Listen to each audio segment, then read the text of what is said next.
Salam berjumpa kembali teman-teman sekalian, Bapak Ibu Saudara-saudariku yang terkasih. Pada kesempatan ini saya mengajak kita kembali lagi untuk mempersiapkan sedikit waktu kita mendengarkan kembali sabda Tuhan yang kita ambil dari Penginjil Markus bab 16 ayat 9 sampai 19. Yesus beberapa kali menampakkan diri dan mengutus murid-muridnya. Yesus berangkat ke surga. Setelah Yesus bangkit pagi-pagi pada hari pertama minggu itu, ia mula-mula menampakkan diri kepada Maria Magdalena. Daripadanya Yesus pernah mengusir 7 setan. Lalu perempuan itu pergi memberitahukannya kepada mereka yang selalu mengiringi Yesus, dan pada waktu itu sedang berkabung dan menangis. Tetapi ketika mereka mendengar bahwa Yesus hidup dan telah dilihat olehnya, mereka tidak percaya. Sesudah itu ia menampakkan diri dalam rupa yang lain kepada 2 orang dari mereka, ketika keduanya dalam perjalanan ke luar kota. Lalu kembalilah mereka dan memberitahukannya kepada teman-teman yang lain. Tetapi kepada mereka pun teman-teman itu tidak percaya. Akhirnya ia menampakkan diri kepada ke-11 orang itu ketika mereka sedang makan. Dan ia mencela ketidakpercayaan dan kedegilan hati mereka, oleh karena mereka tidak percaya kepada orang-orang yang telah dia sesudah kebangkitannya. Lalu ia berkata kepada mereka, "Pergilah ke seluruh dunia, beritakanlah Injil kepada segala makhluk." Demikianlah sabda Tuhan. Terpujilah Kristus. Teman-teman, saudara-saudari yang terkasih, Penginjil Markus yang kita dengarkan ini semacam menyampaikan kembali peristiwa penampakan Yesus ya. Tetapi yang digarisbawahi di sini adalah tidak percaya. Pertama digariskan Yesus yang menampakkan diri kepada Maria Magdalena ya, ketika dia pergi mengunjungi makam Yesus yang pagi-pagi benar ya pada hari Minggu itu. Yesus menampakkan diri kepadanya, lalu dia menyuruh Maria untuk menyampaikan sesuatu kepada para muridnya. Ketika Maria menyampaikan itu kepada mereka, ya mereka tidak percaya. Nah itu persoalan. Lalu yang kedua, penginjil ini juga menyampaikan penampakan yang terjadi kepada 2 murid ya, ketika mereka pergi keluar kota ke Emmaus ya. Di sana kedua murid itu juga mengalami Yesus yang menampakkan diri ya. Lalu mereka menyampaikan itu juga kepada para murid.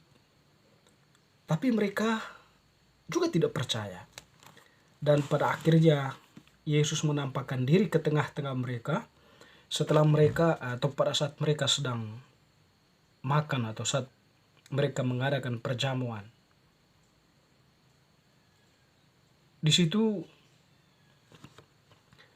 Yesus atau persoalan yang terjadi adalah ketidakpercayaan mereka terhadap kesaksian dari orang-orang yang mengalami penampakan Yesus itu.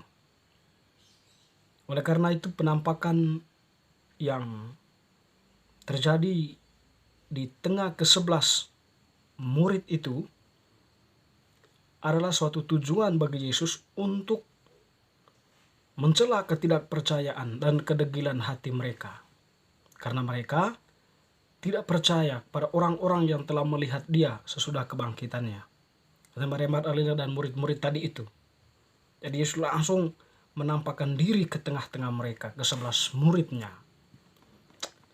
Di situ pun sebenarnya setidaknya ketidakpercayaan para murid itu memang menggambarkan posisi mereka sebagai manusia ya. Ya bagaimana Yesus itu sudah mati dan bisa bangkit. Mereka menuntut bukti sebenarnya dari situ ya. eh, kesaksian orang lain tadi itu, Maria Magdalena dan kedua murid teman mereka yang lain, ya mereka tidak percaya sepenuhnya ya. Tapi ketika Yesus menampakkan diri di tengah-tengah mereka, setidaknya disitulah terbuka hati dan pikiran mereka dan percaya bahwa Yesus itu memang sungguh-sungguh bangkit. Nah, dan teman-teman, dalam peristiwa penampakan ini, Yesus yang menampakkan diri kepada ke-11 murid ini dikisahkan ya dalam Injil Yohanes ya. Bagaimana Yesus menunjukkan tangannya, bahwa dia itu bukan hantu. Dia itu Yesus yang disalibkan itu dan sudah bangkit. Tetapi posisi dia sekarang ini bukan lagi manusia seperti dulu ya, saat mereka bersama murid-muridnya. Tetapi lebih dari itu, kemanusiaan baru ya, atau Yesus berada dalam kesempurnaan kemanusiaan itu. Dan oleh karena itu di situ tentu posisi Yesus sangat berbeda ya, nampak baru gitu ya. Dan ketika Yesus ngobrol-ngobrol sebentar dengan mereka, lalu Yesus mengutus mereka. Lalu ia berkata kepada mereka, "Pergilah ke seluruh dunia, beritakanlah Injil kepada segala makhluk." Ya, di situ ya sudah terjadi perutusan. Dia sudah mulai mengutus mereka untuk pergi ke seluruh dunia, mewartakan Injil ya. Tentu Injil dalam hal ini adalah berita tentang kebenaran ya, yang disampaikan oleh Yesus kepada mereka, tentang apa yang diajarkan oleh Yesus kepada mereka, dan juga memberi kesaksian tentang dia yang bangkit gitu ya. Dia adalah Tuhan juru selamat ya, yang disalibkan dulu, yang wafat di salib, tetapi kemudian dia bangkit sebagai raja, sebagai penyelamat. Dan oleh karena itu tentunya pewartaan di situ ya meminta mereka untuk bertobat dan percaya kepada Injil. Dan para murid itulah yang menjadi saksi awal ya. Kamu adalah saksi dari semuanya ini. Oleh karena itu ketika mereka diutus, mereka memberi kesaksian tentang Yesus yang bangkit, dan juga tentu meminta atau menyampaikan pertobatan, percaya kepada dia. Bahwa pewartaan mereka itu bukan kaleng-kaleng, tapi memang itu adalah sebuah fakta, sebuah kenyataan.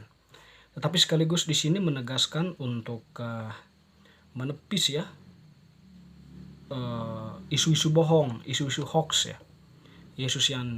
Mayat Yesus yang dicuri oleh para murid pada malam hari ya, sebagaimana rencana imam-imam kepala itu ya, untuk menyebarkan berita hoax kepada serdadu-serdadu, agar orang itu tidak percaya lagi Yesus itu bangkit ya, atau mengaburkan peristiwa kebangkitan itu sendiri ya.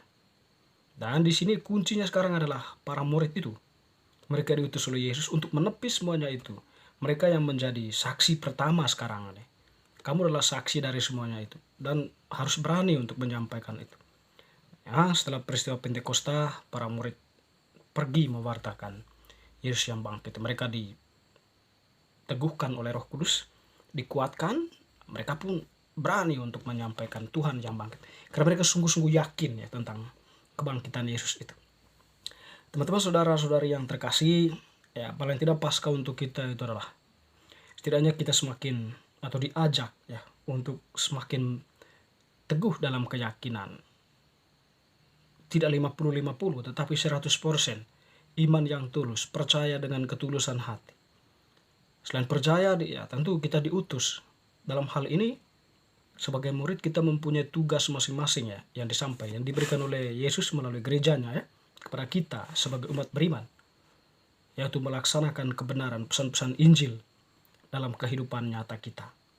Ya, karena itulah maka sifat gereja kita itu ya, atau dalam sifat gereja kita itu kita mempunyai tugas-tugas ya. Ya, pelayanan itu ya. Kita keluar menyampaikan kebenaran menyampaikan atau bertindak kasih, melakukan hal-hal baik bagi sesama ya, untuk membangun dunia ini, untuk menciptakan keharmonisan, kedamaian di tengah realitas kehidupan kita. Semoga bacaan hari ini Bapak Ibu semakin meneguhkan iman kita. Amin.